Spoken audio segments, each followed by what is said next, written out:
राधे राधे सभी को। ठाकुर जी आप सबको अपनी निष्काम भक्ति प्रदान करें। बरसाने के एक प्रसिद्ध भक्त हुए हैं गुलाब सखी। धर्म से यह मुसलमान थे। बरसाने में ही इनका जन्म हुआ था। ज़्यादा पढ़े लिखे नहीं थे पर सारंगी बहुत अच्छी बजा लेते थे। इनका नित्य का नियम था कि राधा रानी के मंदिर में ये सारंगी बजाया करते थे। इनकी एक बेटी भी थी जिनका इन्होंने बहुत प्यार से नाम रखा था राधा। जब ये सारंगी बजाती थी तो राधा मंदिर में नृत्य किया करती थी। राधा का नृत्य इतना आकर्षक था कि लोग उस नृत्य को देखकर खड़े के खड़े रह जाते थे। धीरे धीरे राधा बड़ी होती गई, विवाह के योग्य हो गई। सबने कहा गुलाब राधा का विवाह नहीं करोगे? गुलाब ने कहा विवाह तो कर दूं, पर विवाह के लिए पैसा चाहिए और पैसा तो मुझ पर है नहीं। जो मंदिर से इन्हें दान दक्षिणा मिलती थी उसी से इनका थोड़ा बहुत जीवन निर्वाह होता रहता था। गांव के सब लोगों ने बोला तू लड़का देख, विवाह की चिंता तू क्यों करता है, उसके लिए तो श्री जी है ना। तो गुलाब ने लड़का देखा, विवाह तय हो गया।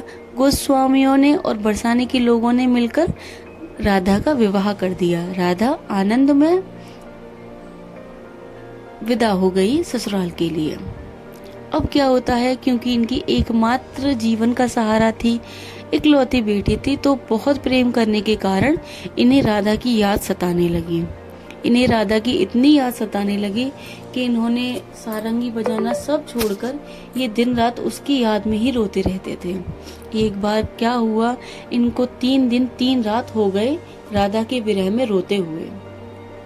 ना इन्होंने कुछ खाया, ना इन्होंने कुछ पिया। जब राधा रानी के हृदय को बड़ा कष्ट हुआ, एक रात राधा रानी ने इनको आवाज दी, बाबा, ओ बाबा, सारंगी नहीं बजाओगे? मैं नाचूंगी। क्योंकि ये विलाप कर रहे थे, रो रहे थे, ये उसी अवस्था में सारंगी बजाने लगे। लेकिन इन्होंने समझा कि मेरी बेटी राधा आ गई है, क्योंकि ये अचेत अवस्था में थे।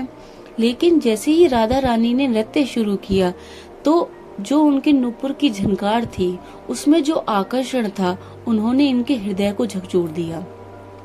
जैसे इन्होंने नेत्र खोलकर देखा तो उन्होंने देखा कि ये तो साक्षात राधा रानी है, मेरी बेटी राधा नहीं है। तो विकल होते हुए एकदम जैसे ये राधा रानी को पकड़ने के लिए भागे, राधा रानी मंदिर के अंदर चली गई। राधा रानी भी मंदिर के अंदर भागी, ये भी उनके पीछे पीछे भागे।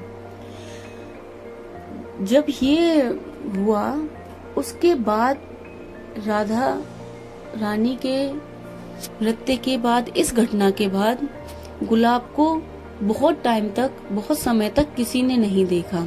सबको लगा कि बेटी के विरह में पागल हो गया होगा, तो कहीं चला गया होगा या मर गया होगा।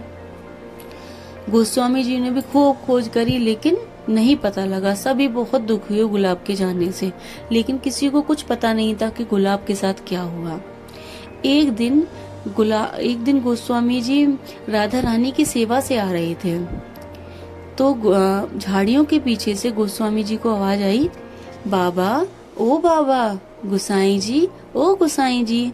गुसाई जी ने पीछे मुड़ के देखा, कौन है भाई? तो गुलाब बोला, बाबा, गुसाई जी, मैं आपका गुलाब। बाबा, मैं गुलाब हूँ। गुलाब, तू तो मर गए हो। कि बाबा, मैं मरा ना, मुझे श्री जी ने अपने परिकर में ले लिया है। मैं अभी उनको सारंगी सुना के आ रहा हूँ और उन्होंने प्रसाद रूप में मुझे ये पान का बीड़ा दिया है। तो जैसे ही गुसाई जी ने वो पान का बीड़ा देखा तो वो एकदम अचंभित रह गए, क्योंकि ये वही पान का बीड़ा था जो अभी गोस्वामी जी राधा रानी की सेवा में पधरा के आए थे।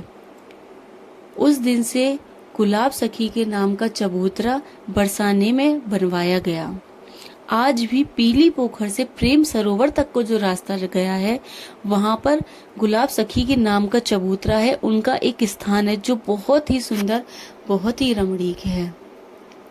सिमरिए नाम रूप बिन देखे, कौड़ी लगे न दाम, नाम के बहाने चले आएंगे देखो एक दिन राम, राम से बड़ा राम का नाम, राम से बड़ा राम का नाम, राम से बड़ा राम का नाम, राम से बड़ा राम का नाम।